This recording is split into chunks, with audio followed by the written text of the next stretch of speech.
Push the weight in no flex. Flex the livest one in the section. Fit the runner, boy, you nigga, no question. You ain't run a motherfucker high stepping. Hey, you never had a big enough weapon. Motherfucker never learned your lesson. I'm a 88 pack nigga. I'm a 88 pack nigga. I mean, Dave Walker, drink blood, fangs out, full moon, motherfucker change like a hoe, nigga. I'm just a nigga from the hood trying to stack a little cheddar for the money. Monkey Tuesday!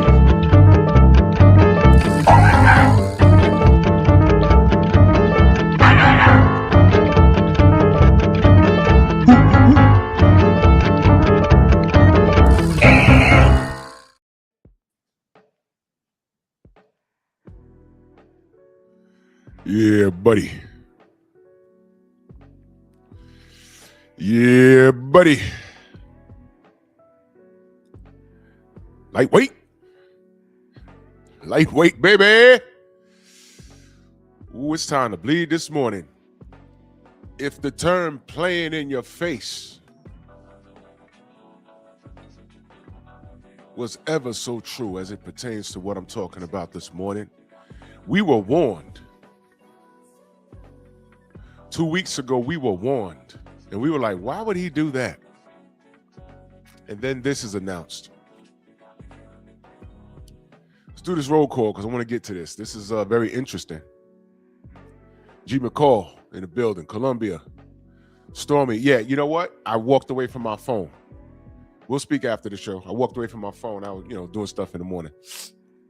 And if y'all missed Nerds on Culture last night, you can go back and watch the replay on YouTube, but the remainder of the show where we dropped the bombs was on Rumble. That's why I say go follow us on Rumble. Go follow us on Rumble. Go follow us on Rumble. It's uninterrupted. It's uncut. It's not profane, but if it gets profane, we don't have to worry about the YouTube police coming to get us. You know what I mean? There, that's the link to my Rumble. They put it on both my channels. That's the link to my Rumble pinned at the top. You make sure you go follow us on Rumble. All right. I don't know if this morning will be one of those mornings, but when I give the word and say, yo, switch over to Rumble, because I got more in-depth things to say, the live will end on YouTube and it will continue on Rumble. And then all you got to do is make the lateral move. That's all. Stillwater Boxing MMA, salute. D4L, salute. Miss Van Houder, good morning. 88 Sports Talk in the building.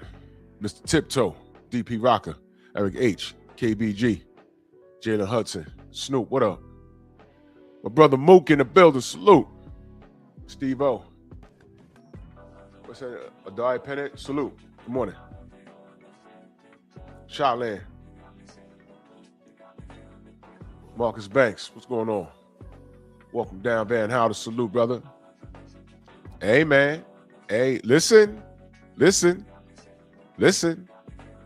You don't know how he jumped over everything? You don't know how he did that? We're going to talk about it. Look what belt's being, look at who did it.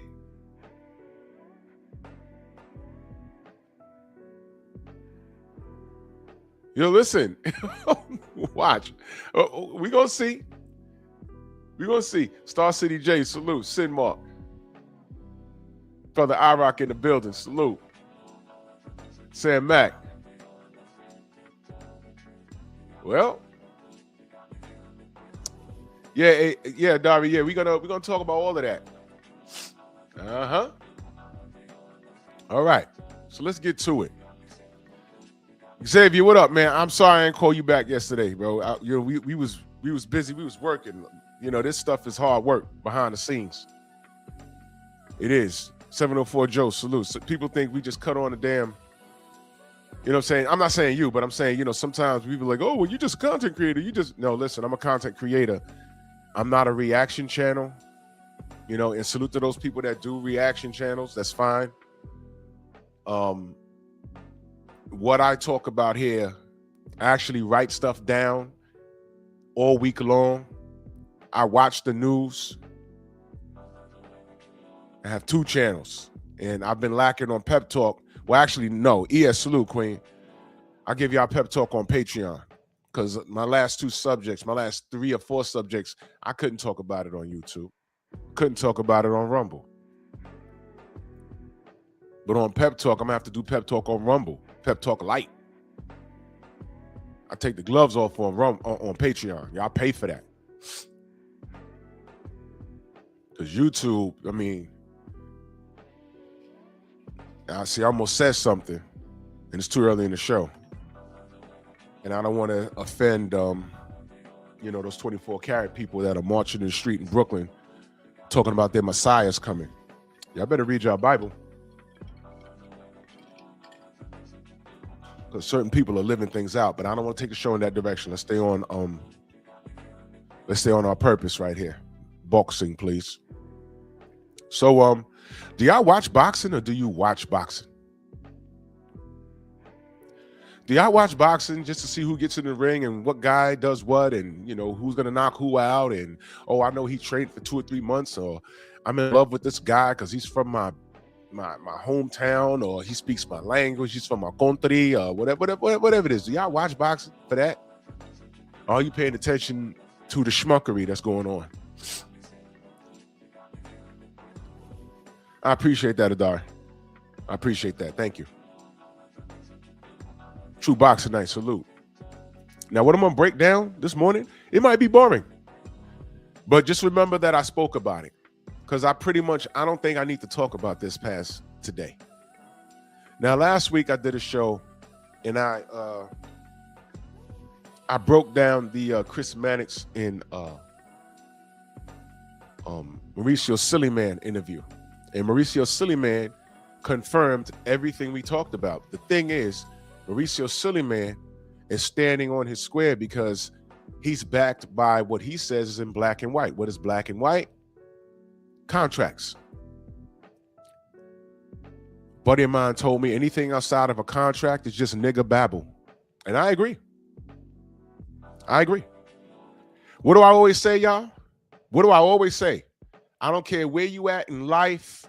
I don't care how you feel about certain things.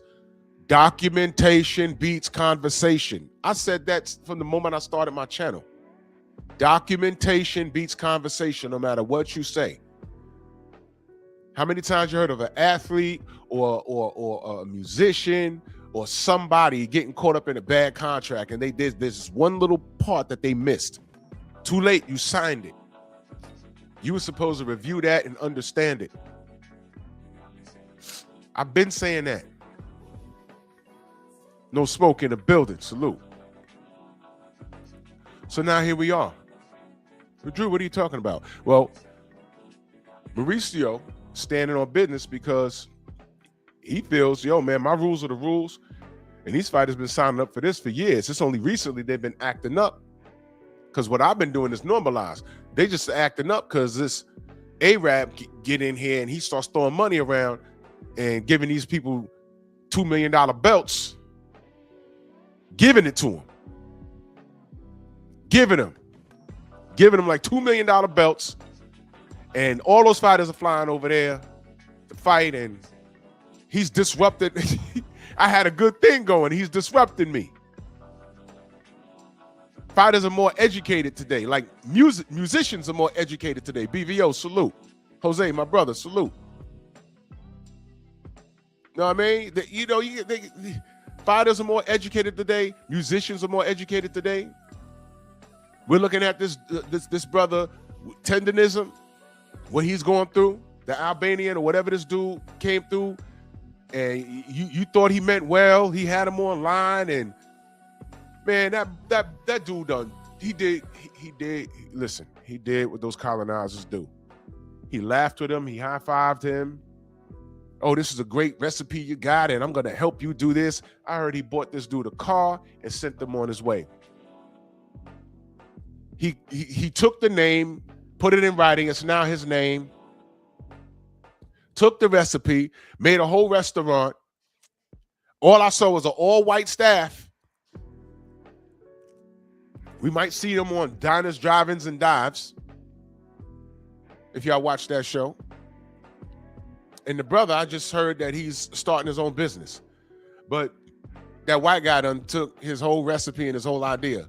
The good part about it is we all know the truth. Rod Neal, my brother, salute. We all know the truth. And on the sidebar, I think that store, that restaurant is called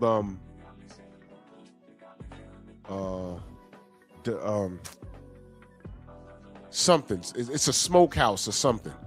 Wherever it is, if that's in your city, no one black should be giving that store any business. Nobody. But I know as I say that, there's going to be some knuckle draggers. They probably in there right now, lined up with their lips poked out.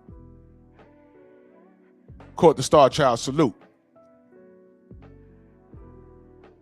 There's some big lip monkey. There's some big lip chimpanzee waiting for the doors open. Yeah, I heard that meat fall off the bone. Yeah, I'm gonna stay in there. They're standing there waiting for the doors to open while eating a banana.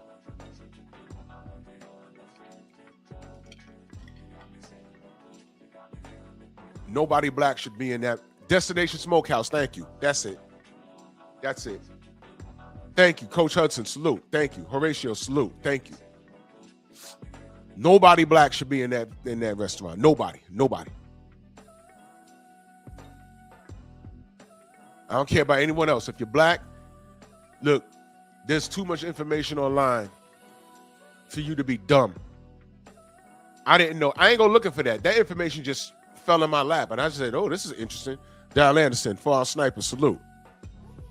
And I know minimum about it.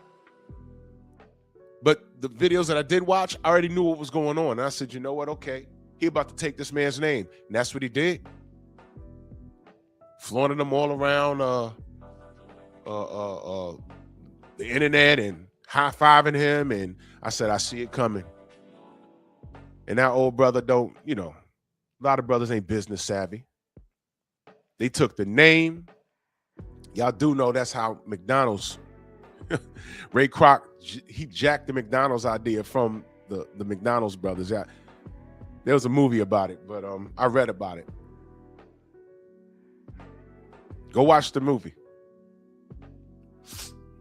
Go watch the movie. Y'all better not. You black, you better not be in that restaurant. I don't care how much you like steak or barbecue. It's all stolen. You have a decision to make now.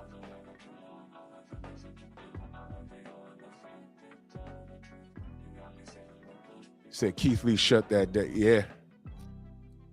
Shut it right down. Don't do that brother like that. And when that brother, I don't care if he's starting a food truck, wherever you see that brother, give him some work. Give him some business. That was colonizing 101. That was colonizing 101. That's right. And salute to Ron Osley. I saw that clip. Salute to Ron Osley. Give that brother some work.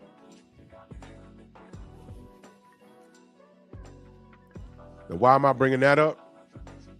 I said documentation beats conversation, right? Mauricio is telling us what his business practice is. His name is Mr. Tendonism. Got it. I'll be following him. I don't remember the name of the McDonald's movie.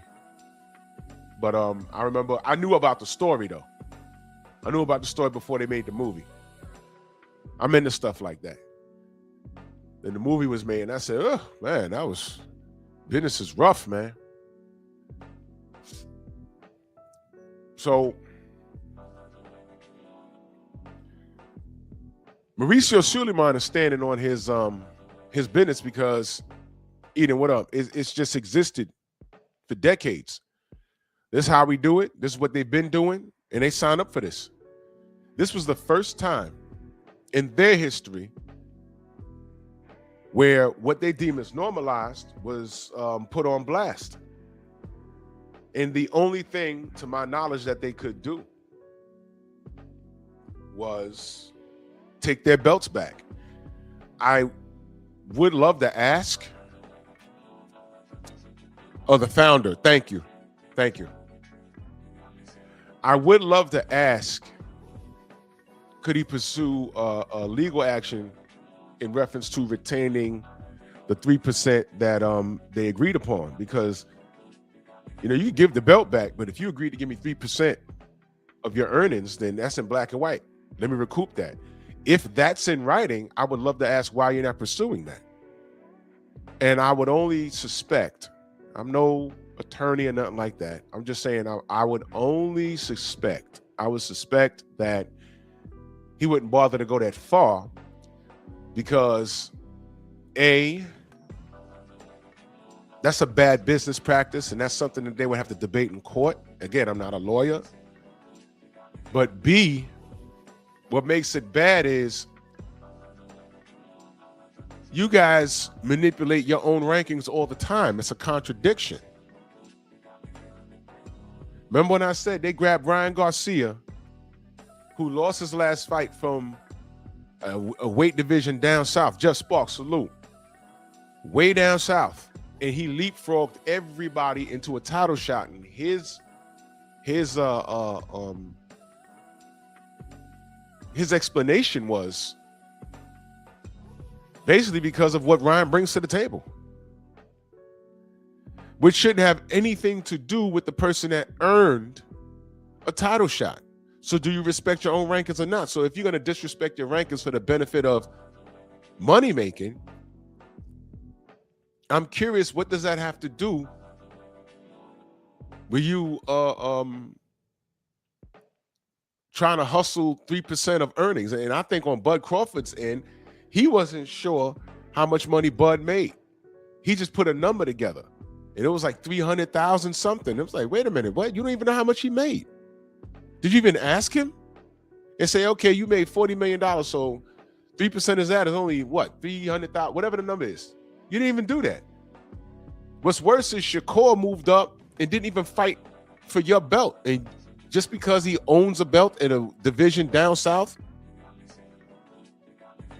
you want to take $100,000 from him? And then there's a question of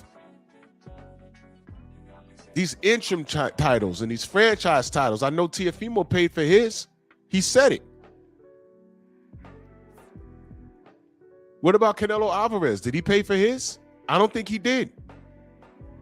So there's a lot of inconsistencies. Now, what does this have to do with Usyk versus Rico? First of all, let's be real. I don't watch K1. I haven't watched K1 since the 90s. I've seen this guy's face before. Anthony, what up? Messenger, salute. But I didn't know who he is. All I know, he was a fighter. I didn't know who he was. I'm like, who is this guy? So, you know, then I hear he's some sort of K1 champion, and I'm like, all right, cool. That's wonderful. But I'm like, why him? Why him? Who the fudge is he? Dill Spoolie, salute. I'm like, who is this guy? Exactly, Xavier. Canelo voice. Who is that guy? Canelo voice. Who is that guy? Who is he? All right, he's in K1. He's nice. Why? Let's go back to the video. This is from last week. Now I want y'all to pay attention. Just listen. May I describe how we do the rankings in the WBC? Please.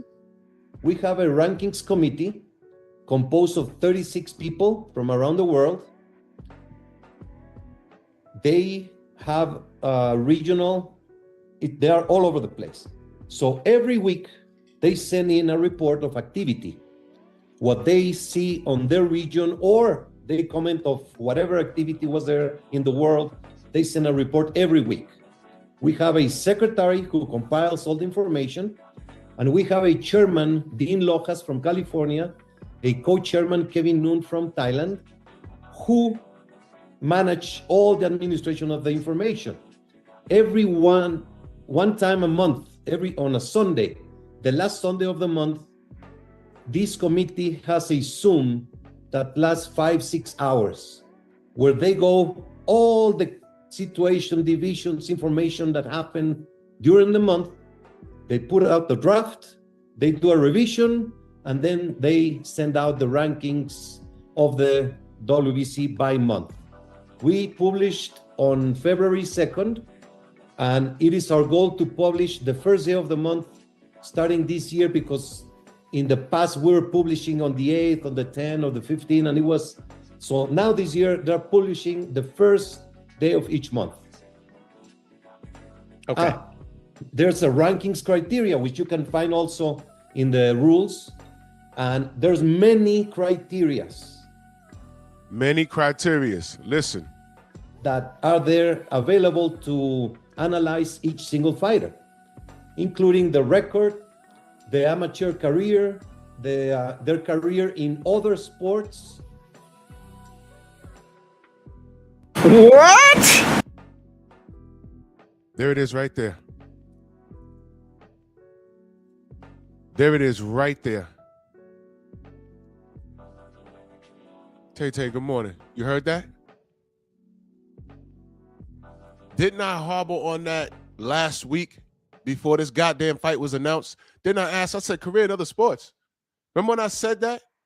And what up? Remember I said that? I was like, what is it? So what if a dude's playing soccer? He nice at that? What is that? What is that? What is that, hen dog? What up? In other sports. I was like, what does that mean? Contact sports like Muay Thai, kickboxing, etc. Oh.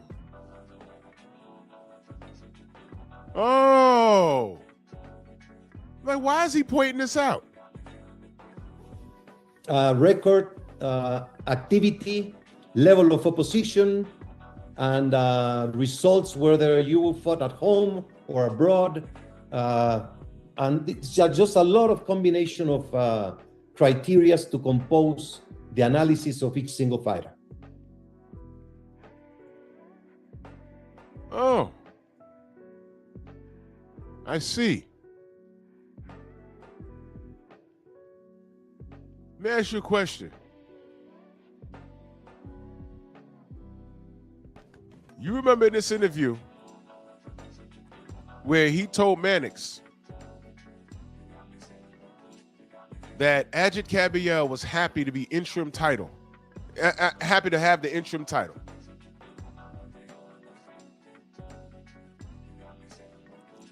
And Mannix said to him, he can't be happy with that. Not these exact words, but he basically said,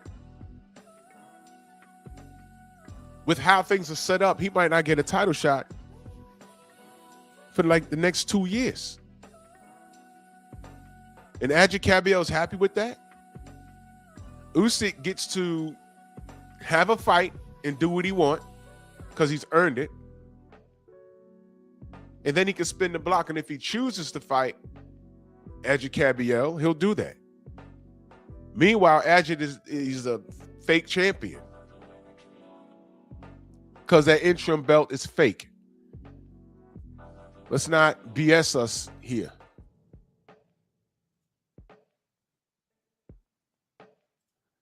So I'm going to the rankings right now.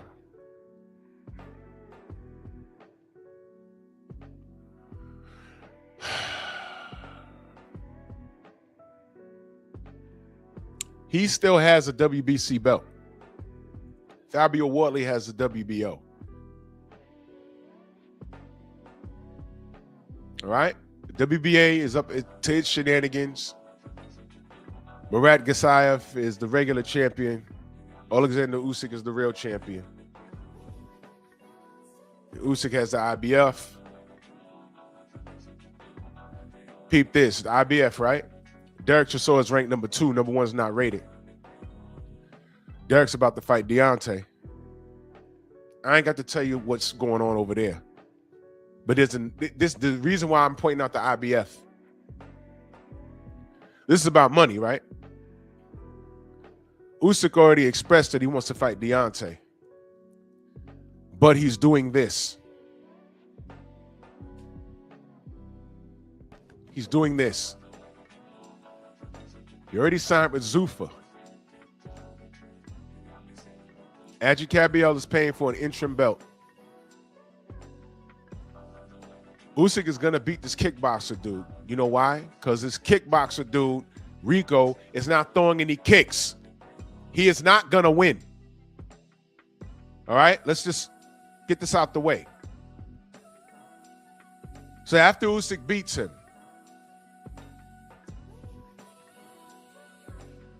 what do you think the WBC is going to say he should do rather than what Usyk wants to do?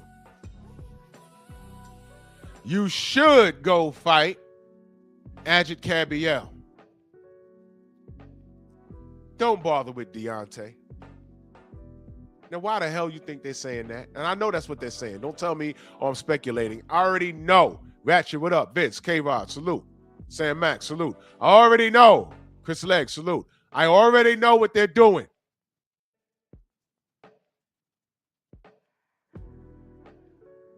The moment he expressed that he wanted to fight Deontay, this comes up.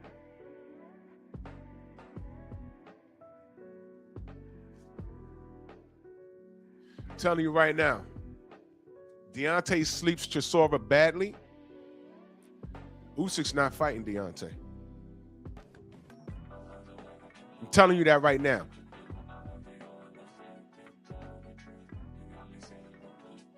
Usyk was supposed to have been fought Deontay before he fought Fury. Twice. He was supposed to have been fighting. He went from saying he's the easiest of the bunch. Then after Robert Helenius took a dirt nap, they said, is Deontay next? He said, no. They said, why? He said, because that was his response. We were waiting for him in Brooklyn. We thought he was showing up. He stopped short in California. He stopped short about 6 hours. He was like, why? What is he doing there? I thought he was going to be here. I thought they're going to have a stare down in the ring. He didn't even show up to New York. See, these are things that y'all ignore because we talked about it all the time. I was there. I was in Brooklyn. We was waiting. I wanted to meet him. Ain't no beef. Usyk is great. But y'all don't see the play. Do y'all watch boxing? Mauricio just told us. He just told us.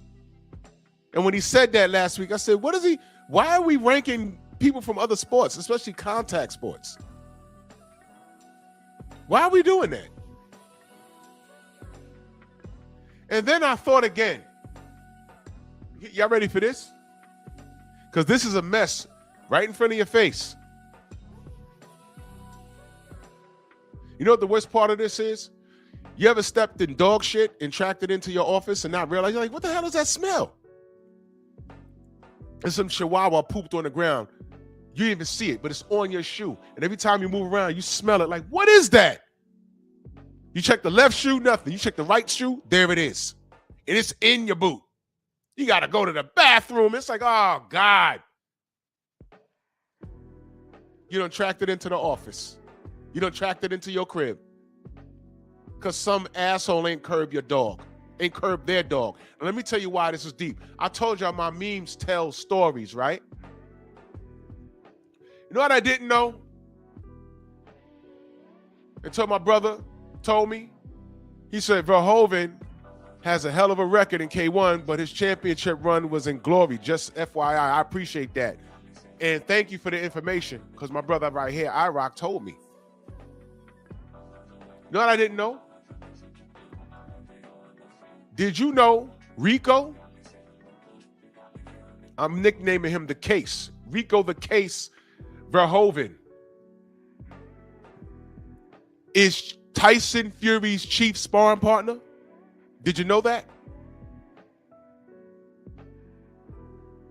Let that sink in. I didn't know that. I Googled the dude. I said, oh, he's a mixed martial. I mean, he's a kickboxing champion. Okay. Why is he fighting Usyk? You heard what I said. Now look at my meme. If you have my phone, if you have your phone in the pocket, look at my meme. That's a real picture of him with Tyson Fury. A lot of fighters take pictures with Tyson Fury. I looked it up and you can Google it.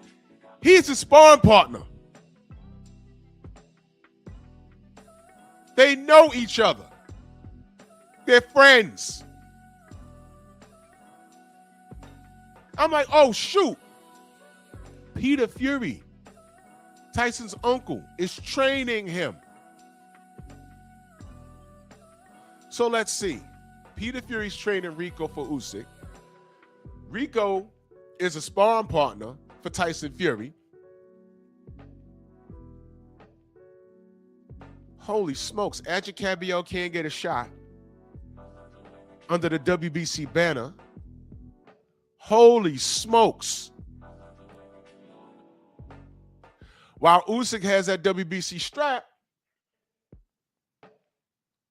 he either has to dump it or do this. Now, Aaron, what up? Now,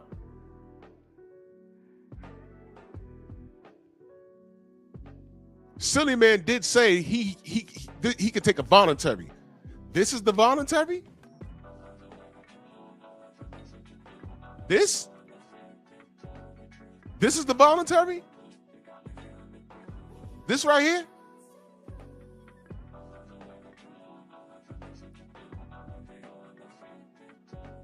Hey, Alexander, if you think that this is going to be easy work, in between work, in a paycheck, I don't know what your deal is. I don't know. I don't know what's going on. But if this is your voluntary, Adji Cabiel needs to be very offended. And I don't know what these dudes, bank account looks like or what they're sticking around for. But if it's not painfully clear at this point that this is a work, I said it before and I'm going to keep saying it. Everybody in the WBC rankings needs to jump out of it. It's not doing anything for you. Your hair's not pretty enough. You're not winning enough. All right? If you're American, get out the division. If you're Black American, get out that sanctioning body. Get the hell out the sanctioning body. This is a choice. This is an in-house work.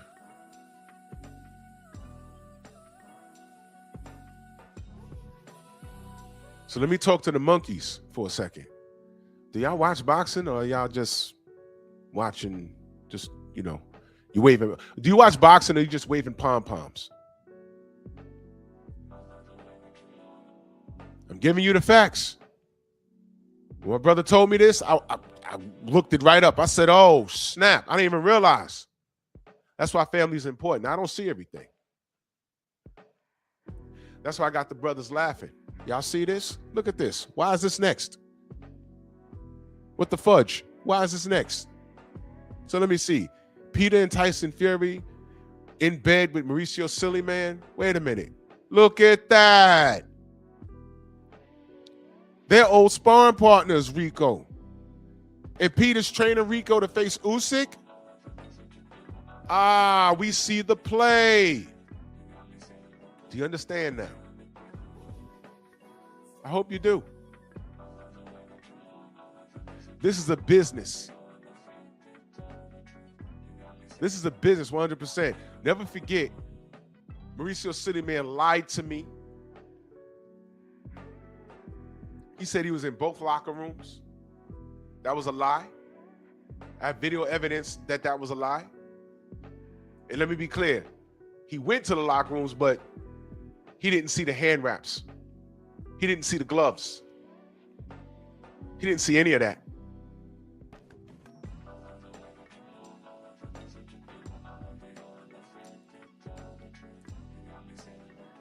He referred to Tyson Fury's win as a historical night in boxing.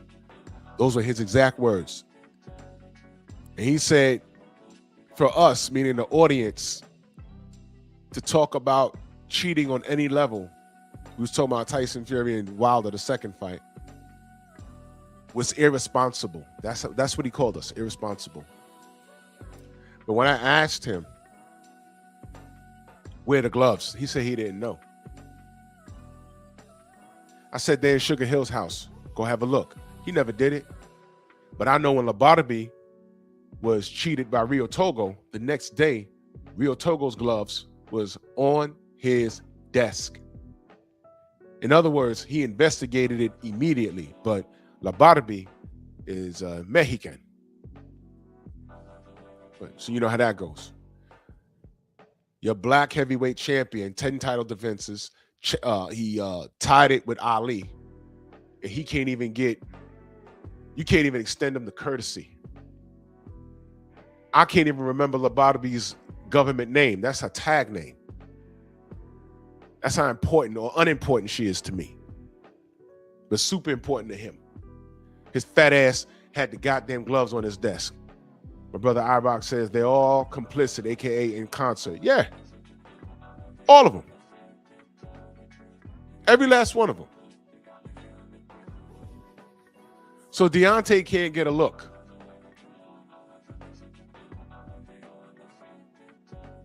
Right? We say, yo, man, there's something off about his gloves, and they were deflated.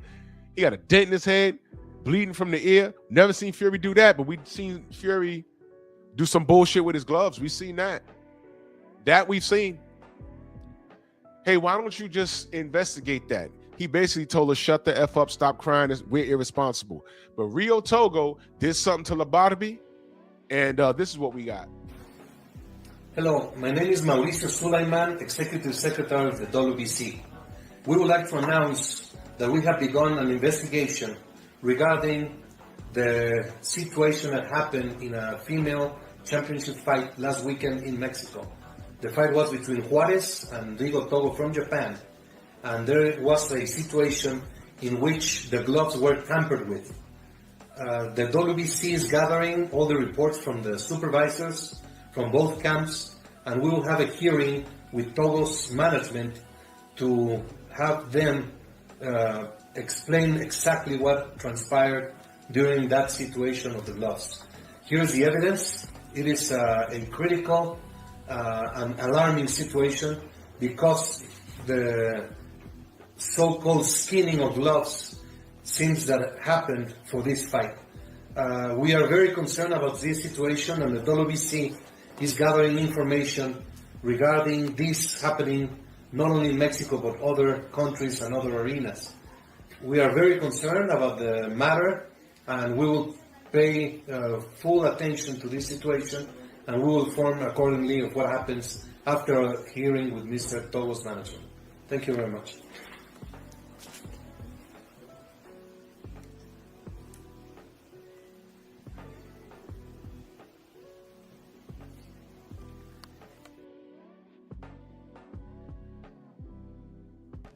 Wow. K-Rod said her name is Mariana Juarez. Thank you. What's that song? Fuck that bitch. I don't care. Because no one cares about us. I don't care. All we got is us. I can't care about Mariana Juarez. You know, you remember K-Rod, what was the name of that the young Mexican girl that died in the ring? I did a video on that. That was so sad. She died in the ring. She had like a seizure in the ring. It was the saddest thing I ever seen. And she died. She was a kid. Did a video on that, man. That was annoying to watch. It happened, I think it happened in Mexico. The fight got stopped and she was in the ring in her corner. Her arm started doing this weird movement. It was scary. And she died.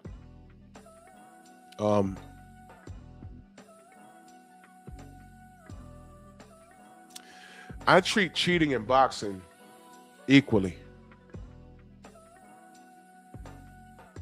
Even like I somebody went into depth deeper than I did with that woman that lost her life, that little girl who lost her life. It said by way of the ranking, she shouldn't even been in there. So you got managers, you got promoters that are very, very irresponsible. And I'm not with that stuff.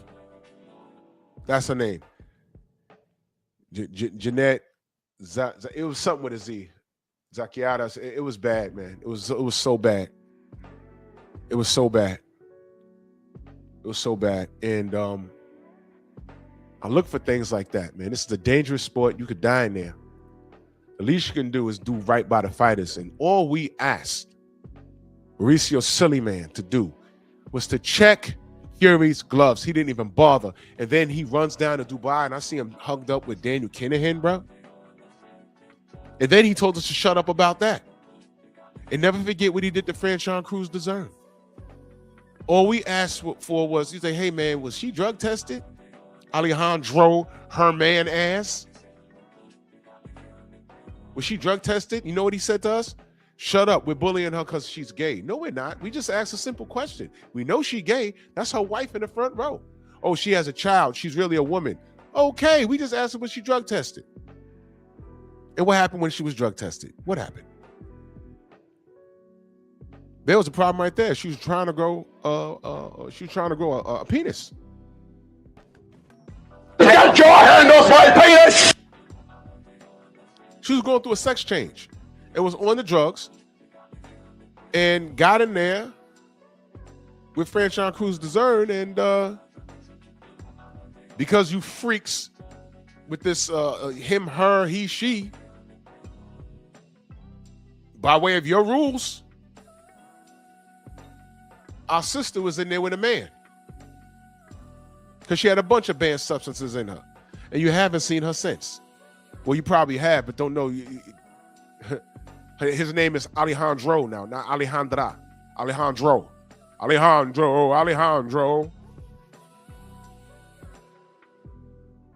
I feel sorry for her kid.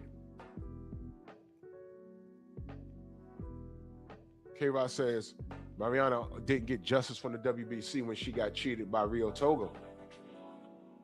She got cheated again in the past from another Mexican female fighter named, oh man, don't you just love the WBC? I guess the other one was better for business. Mr. Shelton, I got you. Car fire. Exactly. Blade Brown, salute to you in that super chat. He says, salute, man. Salute to you. Thank you so much. Yeah. Black Martial Arts Society, salute. This business is disgusting. But the pipe bomb is WBC's connection with the Furies. Hey, he's a cheater. Shut up. Hey, Daniel Kinahan. He's a cartel leader. Shut up. You darkies, shut your mouth. I'm judging Daniel Kinahan based off of what he does for boxing. I'm not Interpol. I'm not the police. That's what he said. Hey, Mauricio. Why is Alexander Usyk fighting a kickboxer in a voluntary? His response? It's what we do in the rules. That's why he said that shit 2 weeks ago. We have some little guy from Thailand and all this stuff he just told us. And we sit down and we review everybody. And we organize and we consider everybody from other sports and what they did in other contact sports. So this guy Rico Charge is a champion and he's nice with it in K1 or whatever. And now he's over here in boxing with a voluntary. Now, let me ask y'all a question. Do you think Usyk is doing this shit under duress?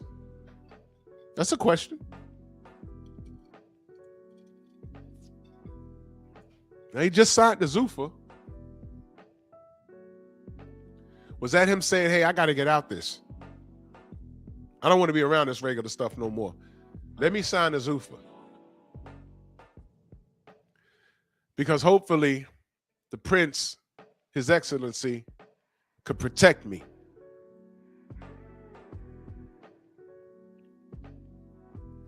Y'all think he's doing this under duress? I'm just asking because I don't know.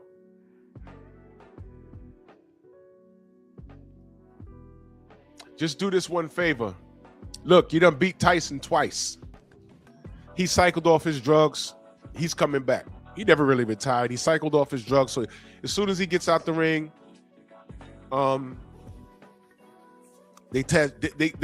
you announce your retirement, they can't test you because they're testing you for what? You're not moving forward. He retired for a little bit. He cycled on some crap. He's going to get off of it long enough to fight that giant Russian dude, Mamagdov, that caveman looking dude. And Fury's going to box his face in. That guy's a punching bag. That guy's just big and scary looking. He wags his head side to side. There's something wrong with him. He really looks like a caveman. He's just big and menacing looking. All you got to do is punch him in the face. He barely won his last fight. He has no cardio. Tyson Fury's going to box his face in, probably knock him out. And that's the warm-up. My brother Junior the Truth in the building. Yeah, he got the tics. Yeah, he got Tourette's. That dude's head be wobbling side to side. I'm like, what's wrong with that dude? And listen, he's the scary looking bouncer at the club. Big old brolic looking dude with a beard. Menacing looking. You know who was you know who the worst bouncers at the clubs were? You're like, all right, that guy's 6'9", that guy's 7 feet, that guy's 6'11". What's this 5'9" cut up looking dude? And then you find out he's like a Marine and a ninja at the same time. He's the worst one. The other dudes are just big. They just grab you and throw you out the door. This dude, he asked you to leave the club one more time. One time. All around strong salute. Next thing you know, you in a pretzel. Your legs are behind your head like a bad whore from a 1980s porno. You're like, I didn't even know my legs stretch that far. Yeah, all right, okay. He will fold you and put your ass outside. It'll happen so fast. You're like, what just happened? I was just at the bar and I couldn't even, I said F, and before I could say U, now I'm in a pretzel. I can't feel my legs. And everybody got their phone out. Could somebody call an ambulance? Because I can't feel shit.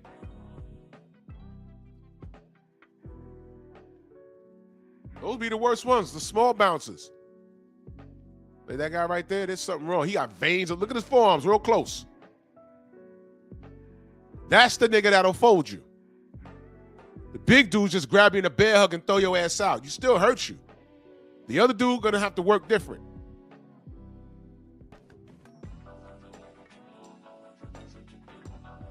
When you get put into an arm bar on the floor in a dirty ass club, that's the worst.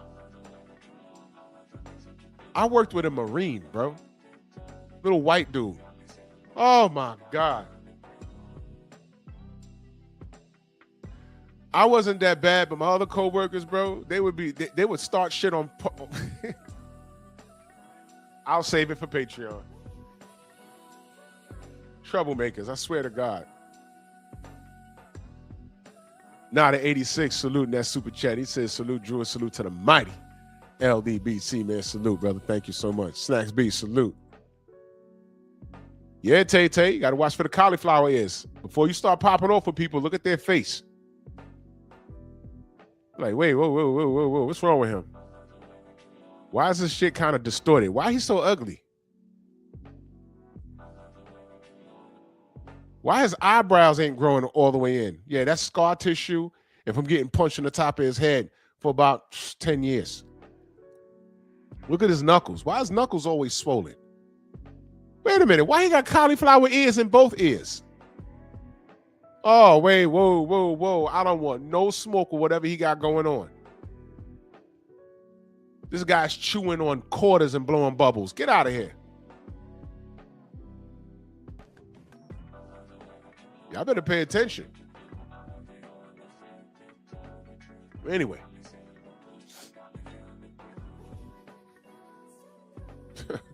Stop playing with people.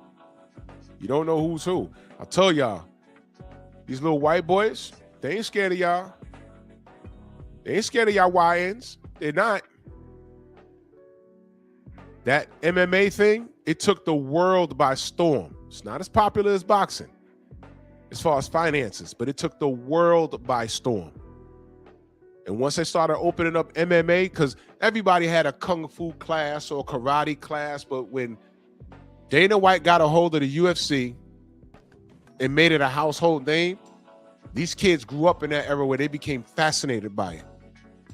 And they started opening up mixed martial arts gyms all over the world. And I don't go to karate class, a taekwondo class, a kung fu class no more. I go to a something MMA. And these kids are in there and they fighting and wrestling and they eating right and they walk the street, all 110 pounds of them looking nerdy. You go ahead and try and rob them. They'll walk through your hood looking for smoke just to see if they can try that new arm bar that they learned. And you'll be a big old husky dude. Next you know, he's on your damn head trying to choke you. You can't get him off. You're like, yo, get this nigga off me. Yep. Next you know, you're waking up 2 days later. He done took your wallet.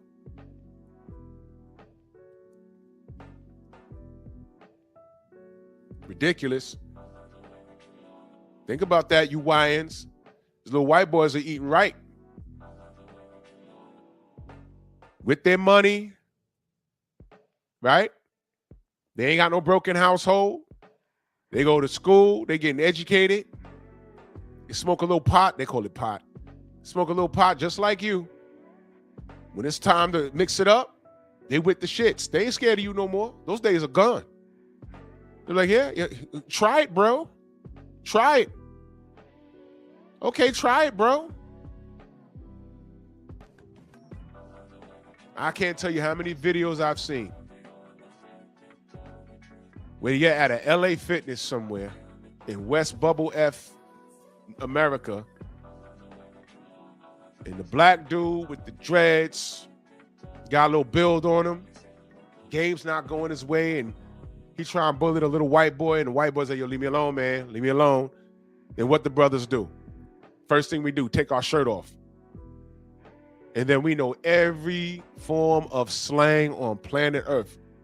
Fuck that nigga. I'm about that like nigga. I'm do this nigga. I'm about that. You start throwing up gang signs that you're not even affiliated with. You start pounding on your chest like an ape. Then you grab homie, and next thing you know, you on the floor, and your ankle's getting key locked, and you ain't playing ball for the next 5 months. He done broke your shit. And that's it. No punches thrown. You grabbed him. Y'all land on the floor. Next thing you know, he key locked your shit, and your ankle's gone. He gets up, picks up his gym bag, flips you the bird, and leaves. And everybody saw it online. I can't tell you how many videos I've seen like that. I had a video on my phone right now. Somebody sent me. Big old black dude, charged this white boy, spun him, put him in a rear naked choke, put him to sleep, got up and just walked off. See that? Y'all better wake up and smell the failure. Put down the lean, put down the drugs, get back to being active. Start playing more basketball, more football. Go out for a jog. Go to a boxing gym. Go to an MMA class. Learn self-defense. Embrace self-discipline. Stop chasing skirts. You guys ain't warriors. Y'all are victims. Professional ones at that. Some of y'all. I rock back in that super chat. He said another thing you got to look out for is if you talking sideways and they go dead silent and just start smiling. Yep. I've been there, bro. I've been there. I told y'all, bro. I told this story a bunch of times. We had got a call. We go to this dude's house. He was making noise. His neighbor kept calling. We get there. One of my boy's partner was this short dude. He was a loudmouth. Guy flings the door open, and we just walk in. And the guy just told you, the guy, he's like, oh, his neighbor keeps calling. I'm not in here doing anything. I pay for the rent. Like she pays for the rent. And you know, and he's going off. And this little motherfucker's like, oh, calm down. And I'm like, yo, we in his house. Let him vent. He wasn't near us. But this little motherfucker was escalating it. But you don't tell anyone to calm down. When they start throwing shit, that's when you say calm down. He was animated, but we're in his house. He could yell. He's mad. Then we're trying to diffuse it. Hey, where you going? Hey, whoa, calm down. Wait, why are you screaming again? And I'm like, yo, and I told my boy, I said, yo, get your partner under control. And I so happened to look at his face. His face looked a little distorted. I'm like, is he retarded or something? Then I noticed his damn ears. Both them shits was cauliflower to be damned. They looked like they needed to be drained.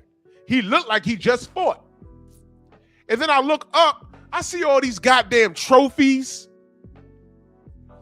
One trophy he had blown up next to a picture of him. And I don't know who this dude was, but he has the trophy. In the picture, he's holding a trophy.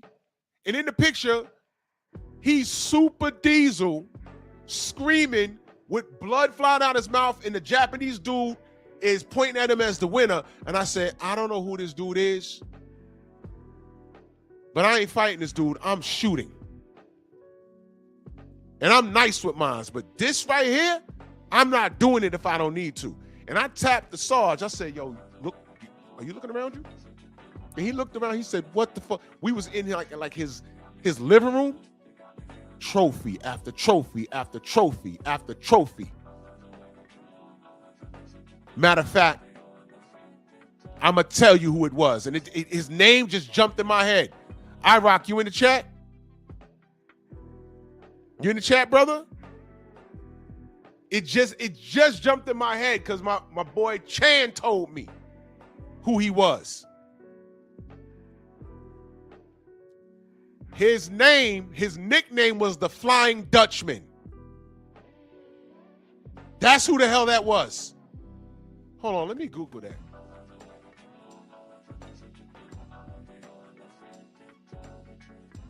Flying Dutch.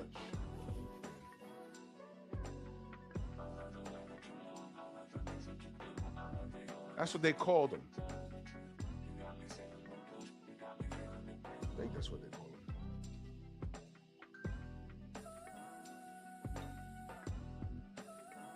Wait, hold on. No, it wasn't Bonjanski. No.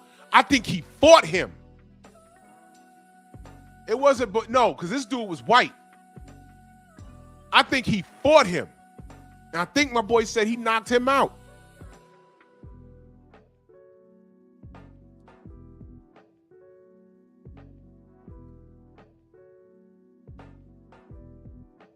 Yeah, there's black people in Germany, y'all. It wasn't him, okay, but I think he fought this dude. If I see his face, I'll know it. If I see this nigga face, I will know it. If I see the guy's face, I'll know it because I ain't forgetting that. I looked around like, yo, this dude will body bag. There was 1, 2, 3. There was 5 of us there. I said, man, you don't want no smoke with this, man. Tell your man to shut up, bro. Tell him to shut up. This dude is a killer. Fuck out of here. Now, I wasn't Boss Rutan. I'd have known him. This dude, we in his living room. I'm looking around like, what the fuck? I tagged the Sarge. I said, yo, look at this shit. That's him. And he don't look like he's out of shape either. He looked like he just fought. His neighbor better, you know what? I know why his neighbors called us. Fuck that. He had, I see you, brother. I was asking you who the Flying Dutchman was, but that's Bonjanski. I know who that is. But I think the dude that we had the house call with fought him. think Chan told me he fought the Flying. I thought his name was the Flying Dutch. No, he fought the Flying Dutchman. Weird stuff, man. But anyway, always monitor. Yeah, Remy Bonjanski was a black dude. That wasn't the guy. The guy's crib we had a call to, I think he fought him. But you could look at this dude's face. He was super ugly. But it's like, yo, I'm just looking around like, oh, shit. And what it was he had an old school Universal machine in his living room. I don't even know how the hell he got it in there. Well, of course, he must have put it together in there because you can't bring it through the door. He had an old school one. You remember how big those things used to be? An old school Universal machine had a bench press, shoulder press, you know. No, hell no. I'd have known Mirko Cro Cop. I'd have known that. No, it wasn't him. But and I guess when he works out, he makes a lot of noise. Well, he kept saying, this bitch disturbed my workout. She's always calling you guys. I pay rent like she pay rent. And this little Italian motherfucker we work with, hey, oh, calm down. Hey, calm down. I'm like, oh my God, if you don't shut the fuck up. And then, it wasn't Semi Schilt. No, hell no, it wasn't him. I don't remember him because Semi Schilt was like 6'10", Ivan Drago looking dude. I don't remember him. I used to call him Semi Stilts. That dude was tall. I'm like, yo, and we stepping like inside and we looking around. I'm like, I said, damn, that nigga ugly. And this dude keep talking to him. And I'm like, I look around, I was like, yo. No doubt, coach, I got you. Kawhi, salute. And I look around, I say, yo, that's him. I tap my sergeant and say, yo, that's him in that poster, man. With that trophy. That trophy there is the same trophy he's holding up in the picture with no front teeth. So he lost him in that fight, but he won the fight. Tell Vinny Spaghetti to shut his mouth, bro. Because this guy starts cutting up. I'm not, bro, no. Nope. I'm going to find out who that guy was. If I see his face, I'll know it. But trust me, I was like, nah. Please shut the fuck up. Monitor your surroundings. But let me get back to this boxing. Do y'all think that Usyk is taking this fight under duress? I'm just asking because I don't know. Does he owe a favor? I don't know. And I'm not trying to put nothing out there. I'm just asking. He said that Usyk can take a voluntary. He said Usyk can take a voluntary, right? And then he could what did he say? He said he could take a voluntary, and then he could fight Adrian Cabiel.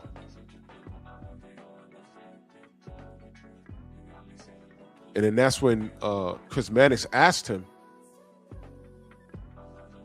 you know, you think he's happy to hold on to that interim title?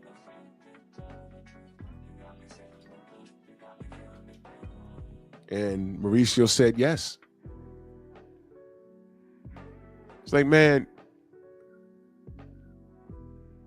why would you be happy with a maybe? I mean, we're talking logic here, right? Why would you be happy with a maybe? Why would you pay a sanctioning fee with a maybe? Oh, maybe I could fight him. Now, Messenger, Usyk can't retire after that. He just signed with Zuffa. I don't know how many fights he got. That's what I'm saying. On the way out, you know, you mixed up with the WBC. Didn't I tell you that the WBC has a relationship with these mobsters?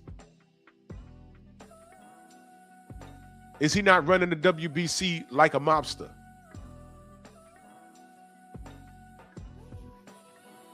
That's how he's running this damn business, man. Tony said, I heard the WBC belt ain't on the line.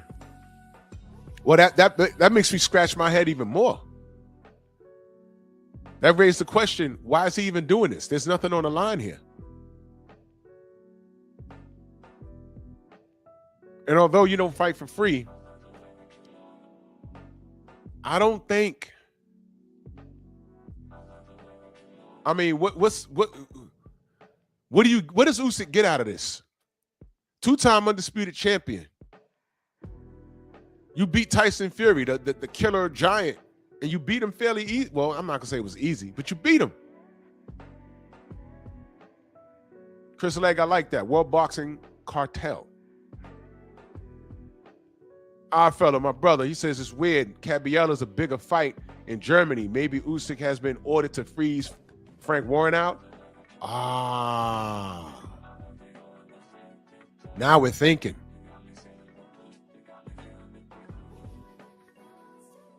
Because Zuffa does. Chris Mannix told him in the interview.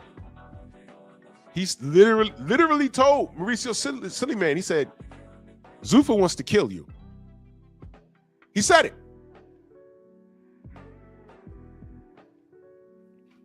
Frank Warren suing for $1 billion.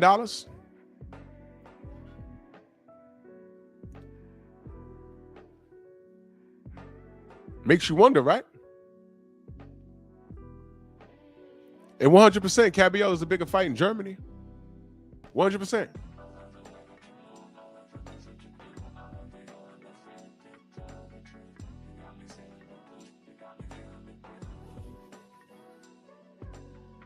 So, where's the rest coming? Well,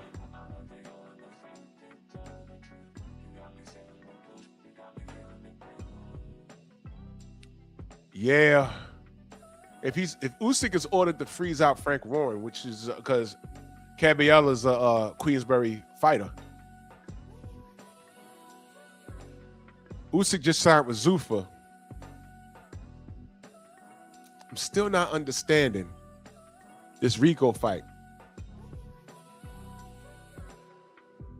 How does Peter Fury play into this? The Furies play into this. I don't get it.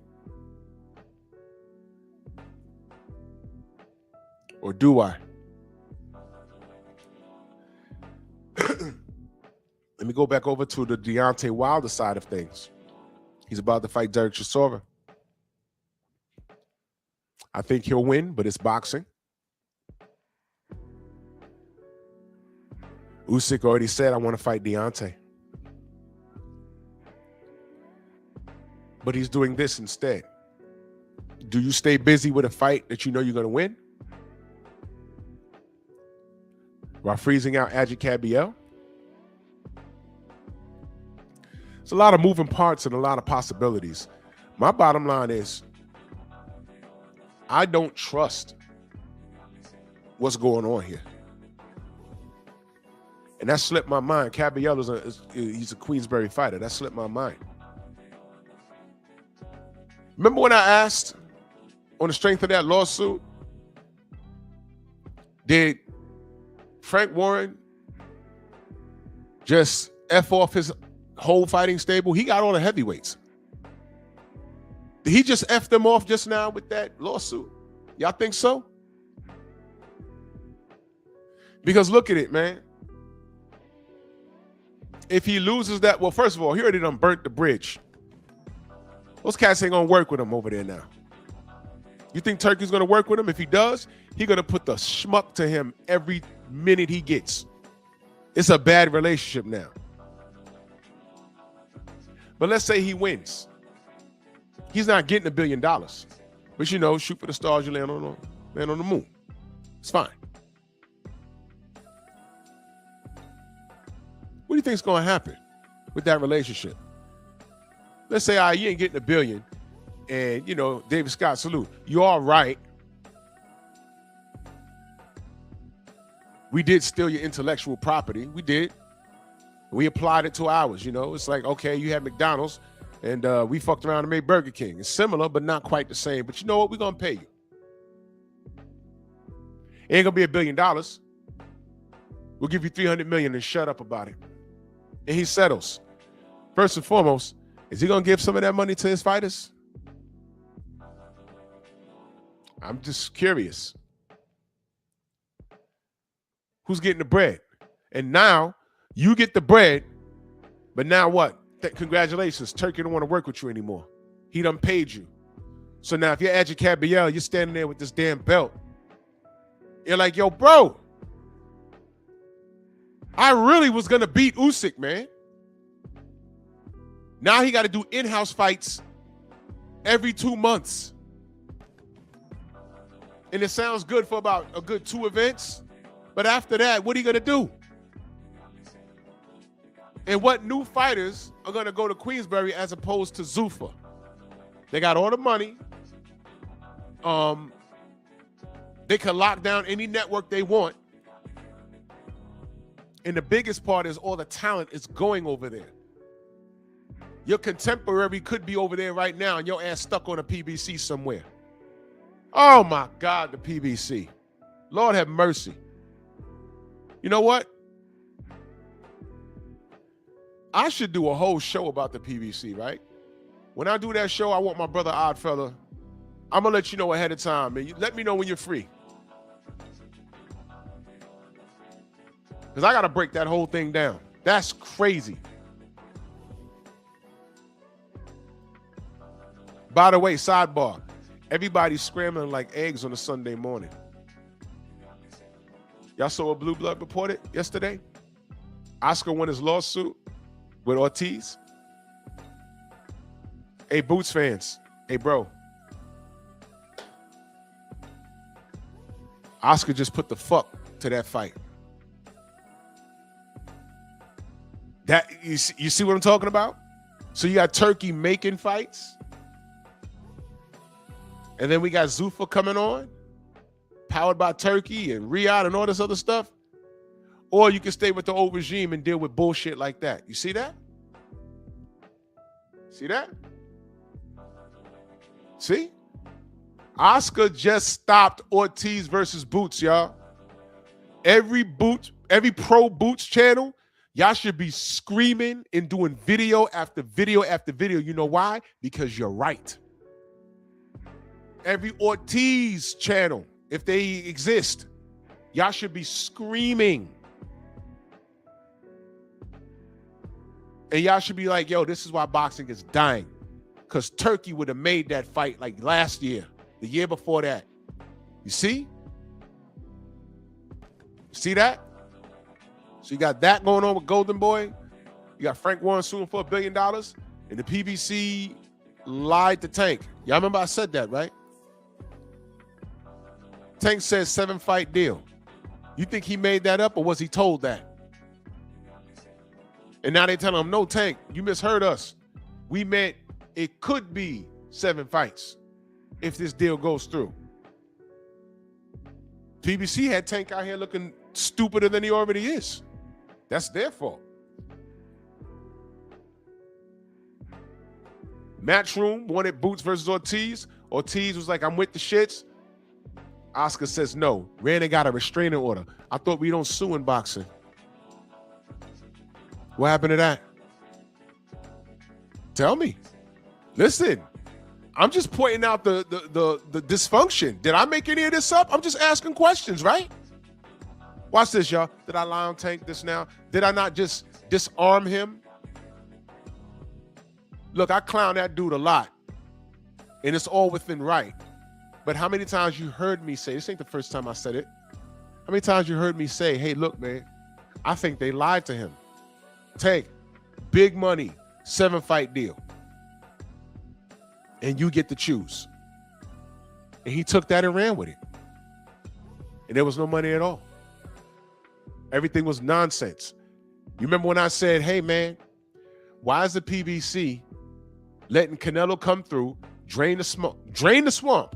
They gave him over 100 million or something like that. I don't know what the numbers were. What did I say on my channel? Now, y'all know I don't deal with Tank, but I said, wait a minute, man. I want to believe that this kid has a big enough fan base that he can hold his own. Why is the PBC seeing more value in Canelo Alvarez than the star in Tank Davis that they already have? This is further proof that they chronically disrespect the power of the black dollar. That's all I ever said. And y'all don't hear anything when I say, because as soon as I say, oh, Tank, they say, Drew is always negative. Well, he brung it upon himself, but don't take my word for it. Why did the PBC disrespect him? It was disrespect bringing Canelo over there. They thought they were going to get him out of a hole. They were going to get, when I say him, I mean the PBC, Al Heyman and company. That's what they thought. So what, Tank can't save you? You know what that proved to me? They don't trust Tank. Drew, what do you mean they don't trust Tank? Well, he got in there with Lamont Roach, and what happened? How about this? You know why they don't trust him? Because they know Tank. They really thought that Canelo was a winner. But they know about Tank. Why? Well, Coach Cal said Shakur's not going to stand there and let us do what we do. D-E-W, D-E-W. That's what he said. And when we said, man, Tank got a bunch of contemporaries, man, and he's not fighting them. The PBC knows the business, and they know their product. They said, look, this kid is celebrated, but newsflash, he's not really that good. Then here come the Tank fans. Watch them. They're going to show up. What you mean? Tank is this, Tank is that. Now, what is my response? Great. Prove it. Shakur's right there. Keyshawn's right there. Devin was there. George Kambosos was there. Lomachenko was there. Who did he give you? Hector Garcia. Ryan Garcia. Made some money off of that, but then what has he done past that? They haven't done, neither one of those dudes have done those numbers since. You're not a rock star, bro. But you bring Canelo here, we have a possibility. Didn't work, but nice try. See, y'all too stupid to understand when I was sticking up for Tank. Y'all don't hear. You know, Tank fans are stupid. It's stupid. You go to other places where it's therapeutic and you soak up all the stupidity and there you go. You hear a word I said because it's all negative. Well, you know, congratulations. You'll be all right. My brother War Report says, another theory is political posturing. Turkey just did a deal with the Egyptian Boxing Federation. He sure did.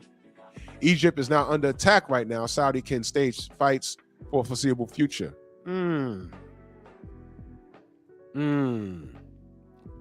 This is very interesting, man. He says it was disrespectful bringing over there and not matching him with any of their loyal, longtime fighters, i.e. Benavidez and Maul. That's what I'm saying, brother. Bro, listen, that was the ultimate disrespect. They let Tank get away with that. But then they also brought in Canelo with no promise of fighting David Benavidez. But watch this. When he beat Mel, he was demanding Maul, knowing that Maul is not right in the head. Then told us, man, all Benavidez has to offer is an additional 20 pounds on fight night. I'm not doing it. When he fought Edgar Berlanga, I understand Edgar Berlanga came in at 200 pounds. Benavidez went up and fought Botstick at light heavyweight. And on fight night, he rehydrated about 5 pounds lighter than Edgar Berlanga when he fought Canelo. So why is it 20 pounds better on Berlanga but not as good on David Benavidez? We know what's going on. And he ducked out loud. But when we say the PBC disrespected Tank, y'all don't hear us say that. I said it how many times? But I'm a hater though. Okay, fine. And if y'all not subscribed to any of my brothers on the Usual Suspect 6, my brother, the War Report, aka Oddfella, you know what I mean? 503 Lion, something wrong with y'all. Do y'all watch boxing or do y'all watch boxing? This is real stuff right here. We're not over here talking about chrome hearts and braided hair and tattoos. Listen, when my brother Cadillac Red go live, go to that live and listen to the conversations on that panel. My brother Oddfella be in the chat. KG. Mac when he has time. We're talking about the sport. We're not glazing. There's fighters that we fuck with, but when they fuck up, we talk about it. Hey, man, we fucks with dude, but he did this, and that. Gio James, salute. There you go. UsualSuspect6.com. UsualSuspect6.com. That's the family right there. It's boxing talk, y'all. It's boring to some people, but I know the people that is boring to, y'all were born in like 2000, 2005. I get it. Y'all grew up on a steady diet of Ritalin and Prozac. The schools told your mother, your single mother, that you was hyperactive, so they gave you a pill. You wasn't hyperactive. Your testosterone was coming in, and you're just a normal little boy. That's what we do. We went outside, we played, we fought, we scraped our elbow, ran home crying, got a Band-Aid, mama kissed the boo-boo, you went back outside.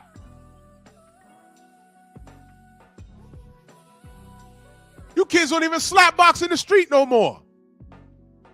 Little girls don't even play double dutch anymore. All y'all dumbasses on y'all fucking phones. Can't walk up 2 flights of steps without huffing and puffing. Yeah, I'm going somewhere else with it. I'm sorry, man. You already know. All right, fella, we family. We already know. Mark Wunderlich in the building. Salute. There's a lot of moving parts here. Some of it is chess. But you got to look at the landscape. I found this very strange. I said, why is he fighting Rico of all people?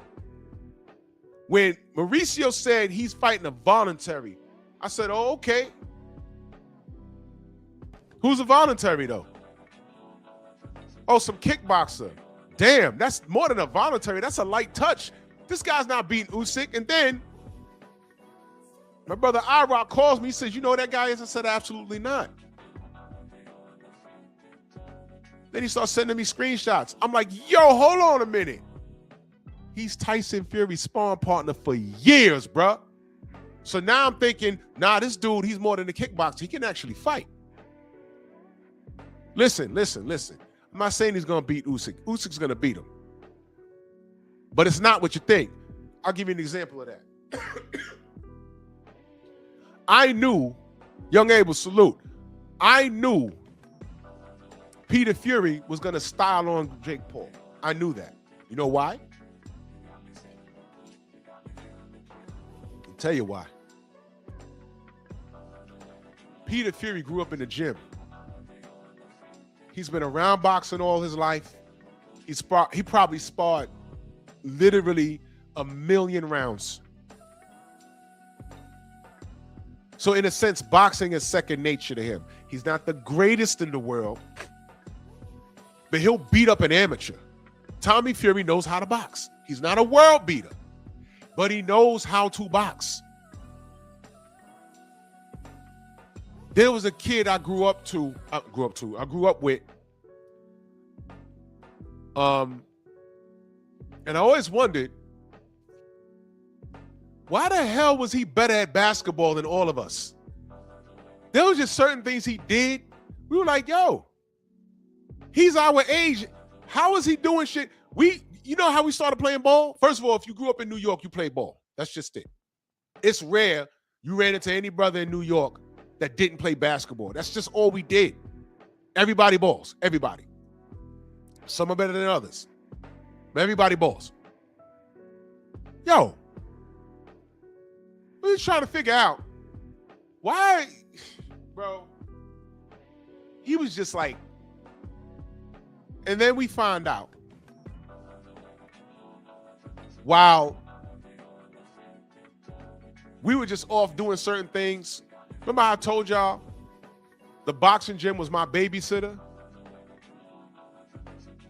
Sometimes, you know, we ain't paid the babysitter. My parents ain't paid the babysitter because it's like, yo, nah, why do that? My dad was in a position where me and my brother would go over there, and while he was in the office, he said, go downstairs to the gym and just hang out there until I come get you. Me and my brother would just hang out in the gym. And you just pick things up instinctively. I told y'all the Mitch Green story. There was a whole boxing club, and that was years of my life. I sparred countless rounds. Been punched in the face, punched in the eye, hitting the body.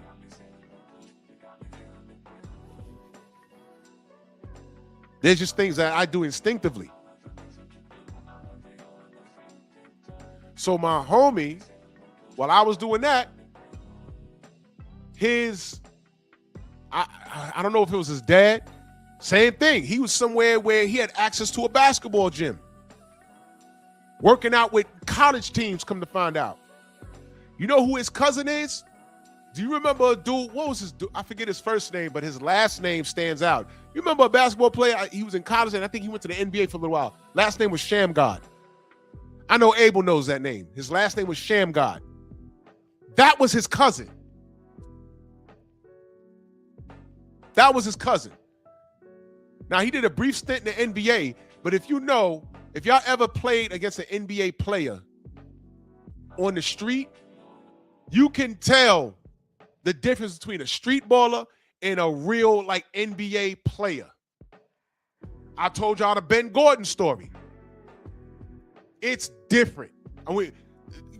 If levels, that term, there's levels, I knew about that early.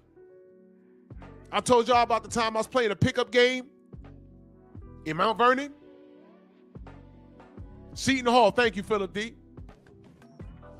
And we was the game got tight. And homie with the baseball cap was like, all right, it's time to win now. Now, dude ain't take a shot all game long. He's just grab the ball, pass, whatever. And then when it was time to win, I go to guard him. He jumps up. And I try to guard him. And I'm fairly tall. I'm 6'2". He was about my height. I go to guard him. And he shoots the jump shot. First of all, he pump faked me so fast. I took off. I said, oh, shit. And then he jumped. When he jumped, the bottom of his feet were like at the top of my chest. So I go to my boy. I say, yo, I cannot jump with this dude. You got to guard him because my boy was 6'5". He pump fake him, ran around him and dunked the ball. And he was doing it effortlessly. Now, we out there running and huffing and puffing effortlessly. He didn't even take his hat off, right? They win the game. They go on like a 10-0 run, blow us out. We didn't even touch the rock. He turns his hat backwards. He's like, all right, y'all, good game. And I looked at him. Why the fuck that was Ben Gordon? I didn't even realize it. That was the year he went #1 in the pick. I didn't even realize it.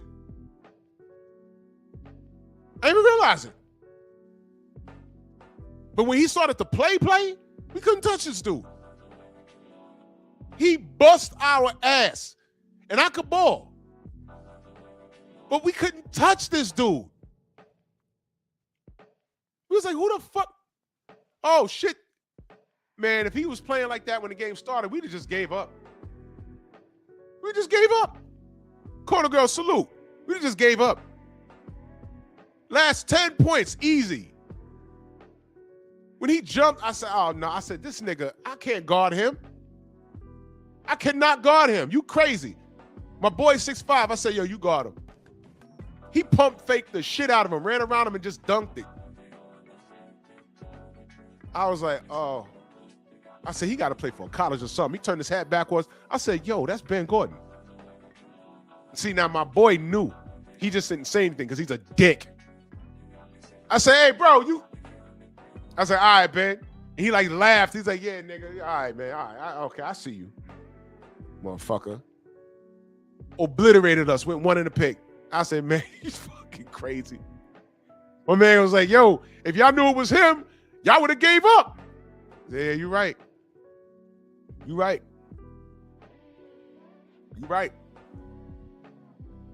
I remember we was down in Miami. We saw Travis Best and Jermaine O'Neal when they were playing for the Pacers. They walked past this basketball court and they looked. I said, man, if they get on that court, everybody's dead. They kept walking, though. It's levels to this shit, man. It's levels. It's like that in boxing.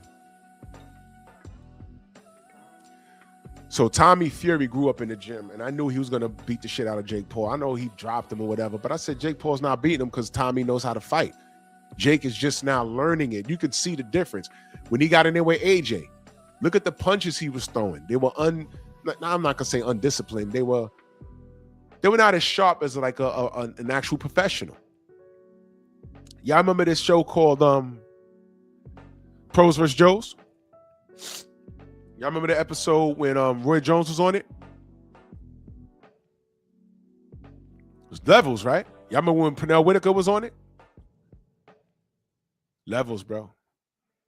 Levels. Y'all remember when Arturo Gatti was on it? They had Arturo Gatti in there looking like Floyd. And it's like, man, I see Floyd, I see Gatti, he gets offended if you don't hit him in the face. He was in there fighting the average Joe, bobbing and weaving, pop shotting. I was like, oh my God.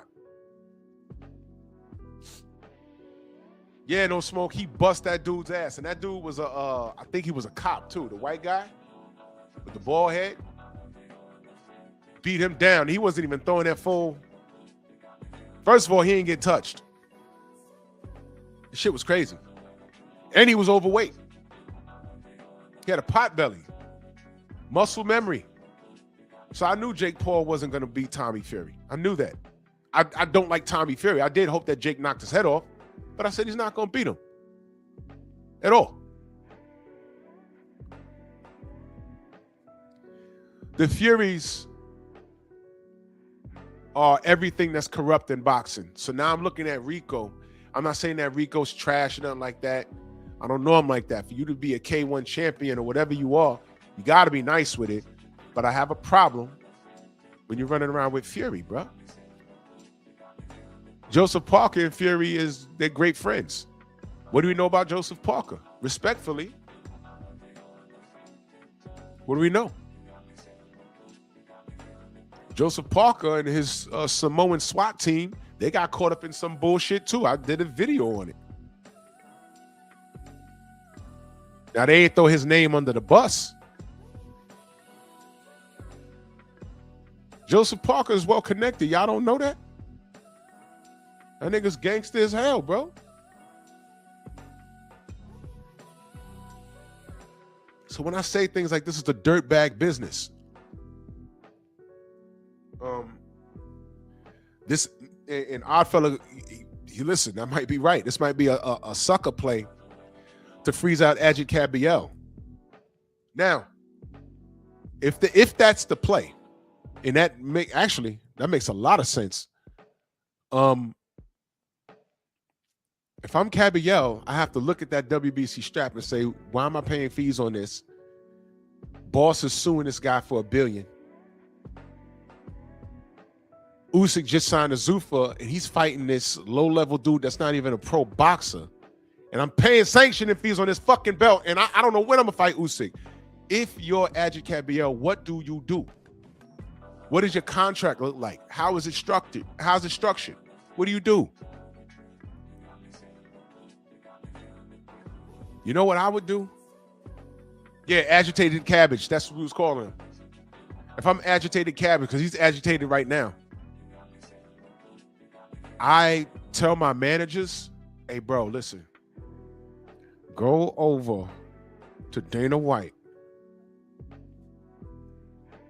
and explain what my situation is. And tell him, if you will be so kind to buy me out of this shit, I will come to Zuffa today, not tomorrow, today. Because I can't deal with this. I'm not going to get a shot. And you know what else? I just told you, Queensberry got all the heavyweights over there, y'all. Everybody's over there.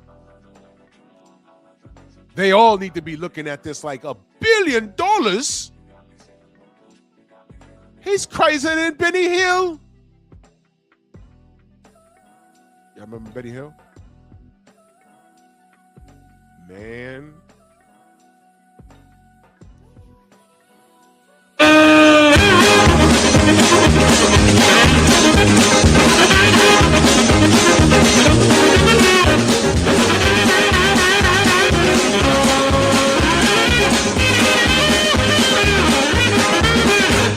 Beefy.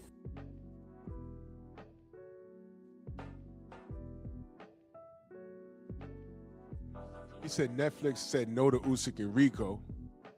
The Zone got thrown a bone. Yeah, there's something to this. There's something to this. But when you think of, yeah, I'm gonna be making a meme of this. I'm gonna get a picture. You remember when Queensberry had all of their, Jonathan, what up? Had all of their heavyweights on there. Did you notice all the darkies was on the left side, the right side of the stage? And Andrew Cabiel was on the left side? Did you notice that? See, I pay attention to things like that. Now, I'm gonna find that picture. I'm gonna make everything move, and I'm gonna put the Benny Hill theme on it. Oh, yeah, our fella, that's happening. That's happening. Paramount may buy out Netflix, and Zuffa, well, Turkey Al Sheikh, I think they got the rights. They're gonna purchase HBO and Showtime's catalog. Bro, the WBC is almost over, bro. That's why Eddie Hearn quiet. He ain't talking. He ain't clapped back too hard at Dana White because he got to play his position. The game has changed, y'all. And I'm to Steve L, my brother, salute. The game has changed. And all I'll say is this. Do not be resistant to change, y'all. I'm being serious. The game is already corrupt. How much worse could it get? Think about what I just said. Am I saying that Dana's perfect? No. Am I saying Turkey's perfect? No. But think about where we've been all this time. The only people happy about the way the old regime works is dudes that are fans of fighters that aren't doing shit. But they got a lot of Instagram followers, right? Brother Paul Carrick in that super chat salute. He says, showing appreciation. Salute to you, good brother. Thank you so much. Appreciate you. Thank you. Stormy said, cocaine cowboy. Lord of mercy. Lord of mercy. Salute to Cheyenne in that Cash App. I appreciate you. Thank you so much. Lord of mercy.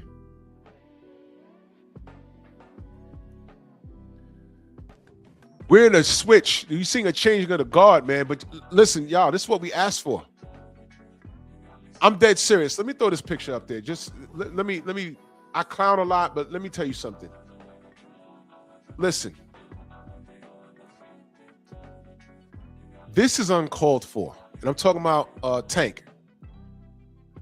This is uncalled for. The only person he fought on here is right there in the middle at the bottom. Lamont Roach, and he fought him to a draw after bringing him up from a lower weight class. I need y'all to understand that this is unacceptable. While Tank has this over his head, Devin Haney put out a list, and I want y'all to understand. I don't care how you look at it.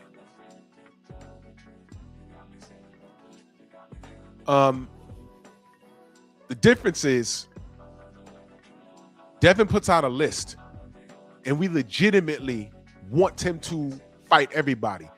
Devin legitimately wants to fight everybody. I know for a fact behind the scenes, cats got to tell him to chill. Like, yo, bro, whoa, you doing too much. Devin is legitimately with the shits. Whereas when you talk to a Tank Davis fan, what do they say? Why Tank gotta fight everybody? Why can't everybody fight each other and Tank fight the winner?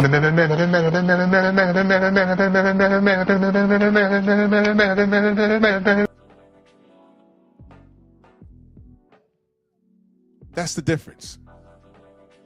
Devin is with the shits. Tank is picking shits.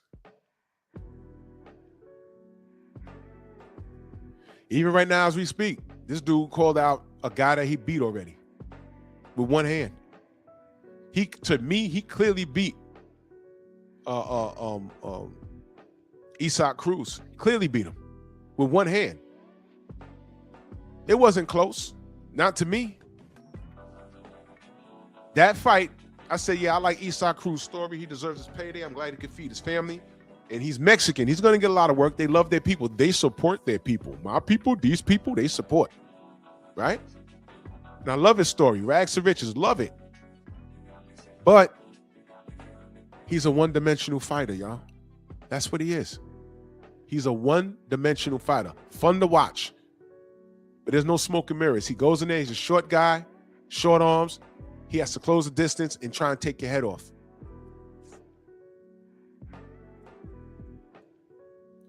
Yeah, Shelton, because Gag 7 has nothing to talk about. If Tank beats the Chargers, he'll pop up. But Tank got to win. Who's he beating? Everybody that was around him has moved up from 135. Everyone is at 140 to 154 now.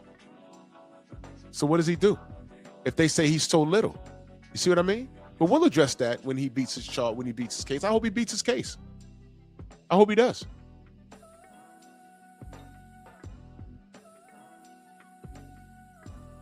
I hope he does. I hope he beats his case.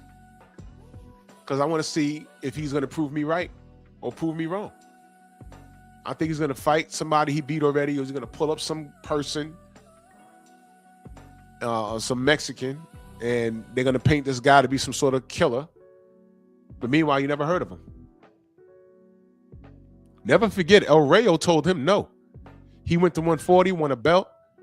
Then he said, hey, man, you want part of this Tank sweepstakes? El Rayo said, all right, cool, let's do it. He says, come back to 135. He said, hell no, I just won this belt at 140. I just got here. So who's really a weight bully, y'all? Tank is the weight bully. But it's all relevant to what I'm talking about here. We're talking about corruption and bullshit. The old regime is what cats was used to. See, Tank fanatics love the old regime. They love it because they were benefiting off of it. See, in this new regime, in the new regime, you got to work for it. In the new regime, you got to work for it. You got to work for it. You got to work for it. If you ain't working for it, you're done. You're done.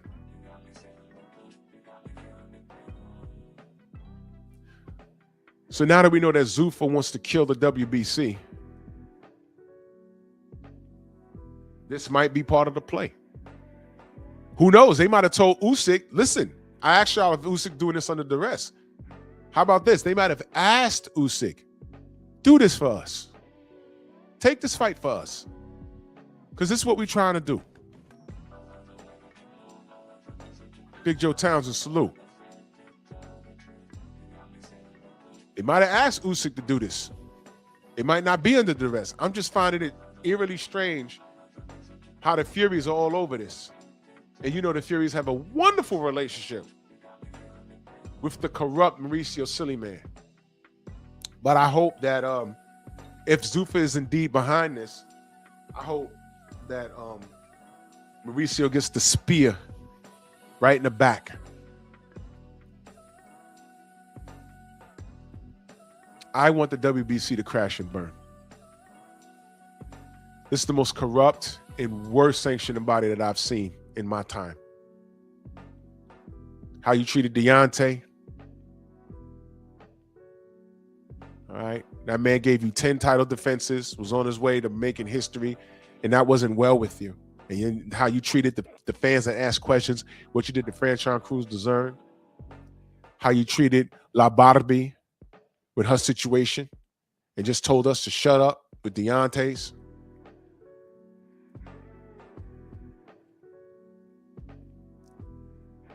You gave Muhammad Ali a piece of bacon in his food when he spent the night at your house when you was younger. Yeah, we know about that story.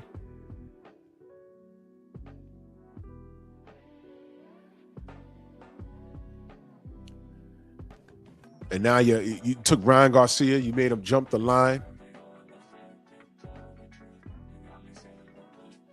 And I already told you, he think he got a friend in Turkey Al-Sheikh.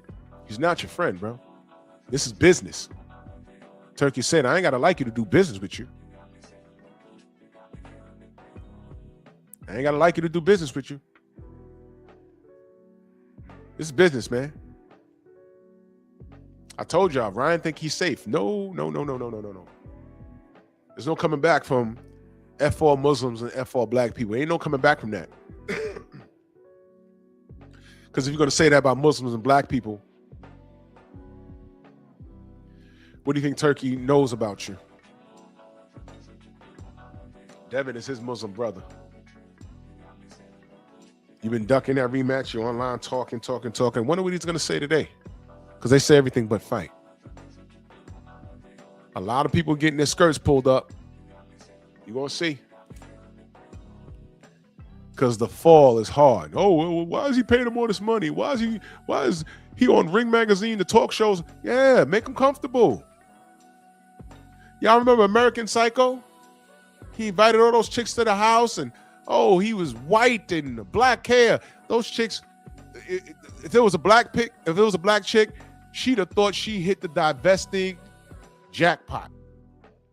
But what do we know about that movie? He was a psycho. He was a serial killer. He was crazy and deranged. Hey, you know what I say? Chicks that think like that. Rest in preference. Lord Sweat, real Baltimore in the building. Salute. Tony, what's good? Romello, what up? So the chickens are coming home to roost. And I'm just here to try and make sense of certain things. Everything that I say here this morning was speculation. But I just want to point some things out because I don't know what's going on. That's why I'm asking. But I just found this very strange. Nah, I didn't see that. When was that? Okay, Rob, when was that?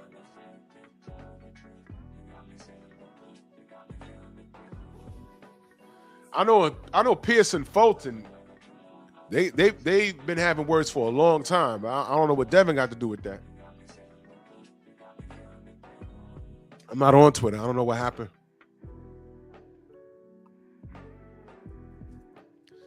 I just spoke to Elijah yesterday. He's doing well. You know, it's boxing, but there's a lot of bull crap that was happening. Not a bull crap that was happening in his camp. I'm not going to discuss it online. But again, boxing is a scumbag business. Oh, he did? I'll find out what happened. I don't know what's going on.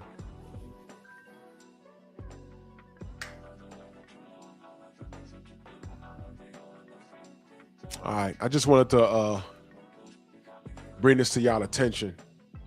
Just want to bring that to y'all attention. If y'all didn't know, this dude Rico is the chief sparring partner with Tyson Fury. Tyson Fury is friends with Rico. Peter Fury's training Rico to face Usyk. The Furies are in bed with the WBC. And the WBC told us 2 weeks ago that they were, when they consider their rankings, they consider people from other combat sports in their records over there. So instead of Adjit Kabiel, we're getting Rico, and most boxing fans don't even know who this brother is. I don't know who he is, but, you know, other than he's Tyson Fury's sparring partner. Meanwhile, Adjit Kabiel over there on Queensberry is sitting there with his dick in his hand in an interim title that he's paying fees on. And you wonder why we hate boxing. Yeah, K-Rod, there was a lot going on there, bro. And it's what I'll just say this. It's what we talk about all the time, bro. He called me before he got on the plane and he told me everything, bro. And I said, fuck, man, I swear to God, I hate this sport, bro. He got shafted, bro. That's why that happened. That's why I tell y'all, boxing is more than what you see in the ring. When Charles Martin took his ass to the UK, we just thought the brother went over there and lost a fair one. When he came on our show, what did he say? If y'all missed it, you know what I'm gonna do? I'm gonna go make a short of it. When Charles Martin was in the Strong House, he told us what happened. Y'all didn't know that on the week of the fight, they had him sparring giant African dudes. He might have been Martin Bacoli in there with him, for all we know. And his ribs were broken. Before they had him sparring before he fought AJ that week. How are you sparring on fight week? What are you doing? Okay. Tony said Peter been working with him for 15 years. Yep. I had no idea. This was news to me. Salute to my brother iRock. He called me. I said, I don't know who this dude is. He said, look at this. I said, oh my God. Really, man? You guys got to be careful. Now, we got all of this going on, but nobody want to believe Deontay. After what happened to Franchon Cruz DeZern, she was in there with a woman going through a sex change. Nobody want to believe Deontay. Tyson Fury has spiked water. He has been handed bottles of water, and he's asked where it came from, but water can't get poisoned. Tyson Fury, Deontay Wilder 3, they changed the head referee for the main event from Ortega to a moron, that asshole.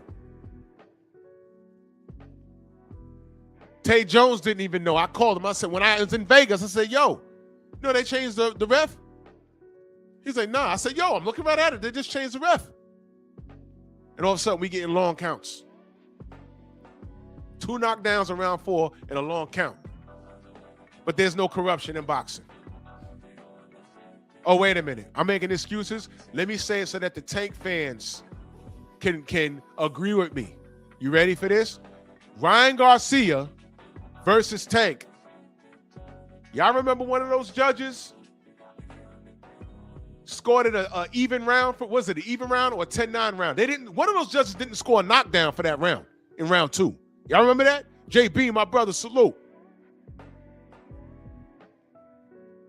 One of those judges fucked up that round 2. You remember that?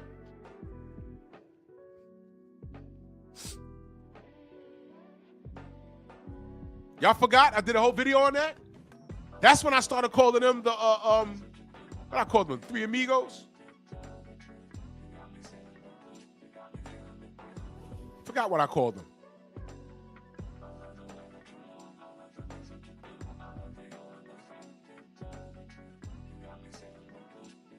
Weinsfeld. Man, come on, bro. We talk about it all the time. It's y'all mofos. When we start talking about the fighters that get done dirty that we support, all of a sudden, oh, y'all making excuses. We talk about corruption all around the spectrum. All around the spectrum. And we've proven to be right. When we call all this stuff out, y'all will agree and tell us a fighter that we support. Freedom's March, salute. Stormy, bro, I think Cabiel is the best heavyweight.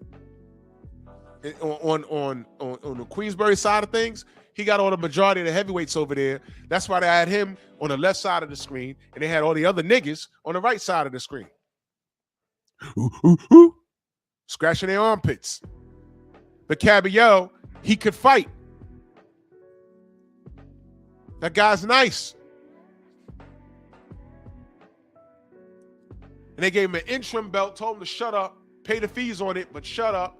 We're going to do this with Usyk. Zuffa might have said, Usyk, do this for us. We're trying to get rid of the WBC, and while we're at it, we're going to fuck off Queensberry with this billion. Man, all of those heavyweights on Queensberry, you guys are about to be a big victim of circumstance. Because if they can't get Cabiel, the white German, a fight, y'all niggas are finished. Now, we do got Daniel Dubois versus one of my favorite heavyweights, Fabio Wardley. Shout out to Truck. I think it's his time. But we gotta be careful, bro. I gotta get my day started. You know how you gotta sneeze and it won't come out? It's annoying as hell. Man, salute to y'all. Make sure y'all click that link at the top. Follow me on Rumble. Follow me on Patreon.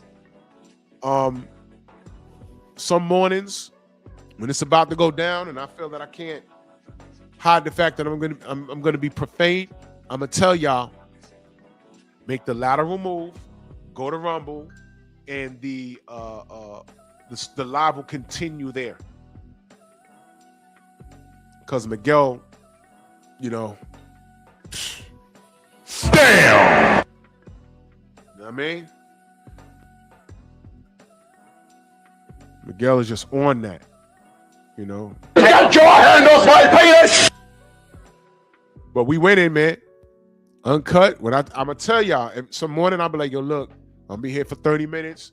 Click the Rumble, head over there. Because I'm about to go all the way in and I can't say anything I want to say over there. I'm just gonna tell y'all go over the Rumble. You know what I mean? And y'all could super chat over there. It's called a Rumble rant. So just make the lateral move. I'm gonna end it on YouTube and y'all go ahead over there to Rumble. Because it's been working and it's so free over there. We can play the beats we want and everything. They don't bother us. Rumble is what YouTube was supposed to be. These clowns have gotten too commercial. So it's whatever, man. But salute to y'all, man. You know, nothing I say here is like definite. This was a whole speculation live stream, but Rico being involved with the Furies, that's real. I don't know why Usyk is fighting Rico. Like Oddfella said, it could be one big play. But, you know, maybe I'll talk about Adrian Cabiel and what options he may want to, you know, explore, because this is crazy. Everybody, you know what? That's going to be a good live. I want to talk about all the heavyweights over there in Queensberry. What you going to do? What are you guys going to do? I might do that tomorrow. I want to know what they're going to do. If I'm over there, I'm kind of like panicking, like, yo, bro, $1 billion lawsuit? If you win, we're fucked. If you lose, we're still, what? Oh my God, bad business. But salute to y'all, man. You have a great day. And I'll be back tomorrow, man. Bronx on deck. Move! Why are you gay? Who says I'm gay? You are gay.